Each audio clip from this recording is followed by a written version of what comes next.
In 1961, the heroics of Ruth and Gehrig were matched by another pair of Yankees. Mickey Mantle, as powerful as ever, still cracking towering home runs.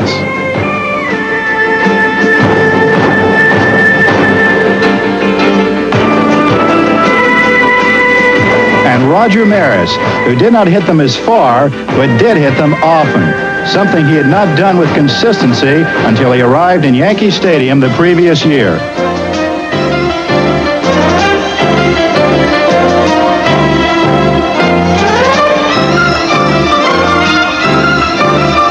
All at once, Maris and Mantle were in a spectacular home run race, reminiscent of Ruth and Gehrig in 1927.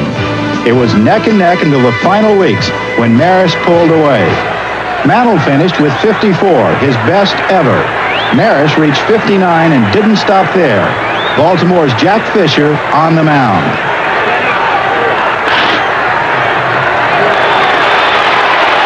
Home run number 60, and the Babe's record was tied.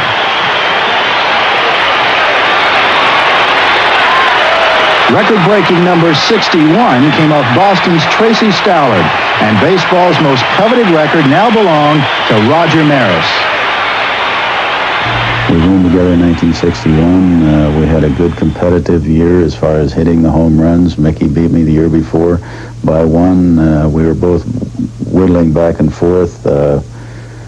He caught me right at the end. Well, as a matter of fact, he hit 2 home runs off of Chuck Staub in Washington just right at the very end of the season to go 1 ahead of me. And then, of course, that's the way it ended up, 40-39. And then the following year started out, and we got in the home run race again. And fortunately, I was the one on top this time.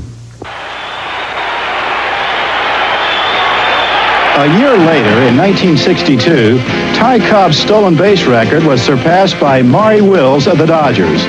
Wills stole 104, 8 more than Cobb's 96 back in 1915.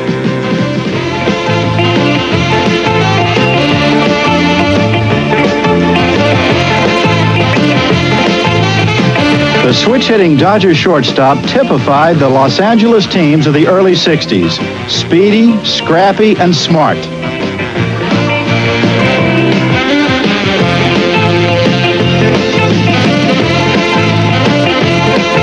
It hadn't taken long for manager Walter Alston to develop a new generation of quality ball players.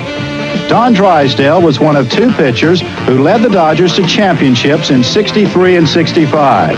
And in 68, the Big D surpassed the Big Train, Walter Johnson, by pitching 58 2/3 consecutive innings of scoreless baseball.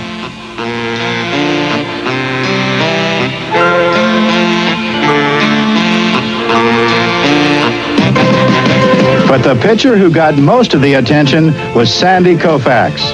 There's irony in the fact that Koufax was born and raised in Brooklyn and signed by the Brooklyn Dodgers in 1955, but was ineffective during his years there before rising to stardom in Los Angeles.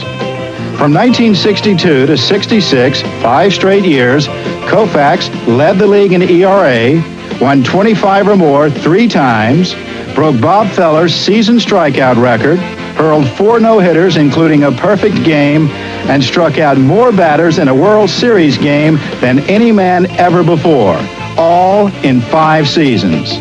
Then, in 1966, bothered by severe pain in his throwing arm, Sandy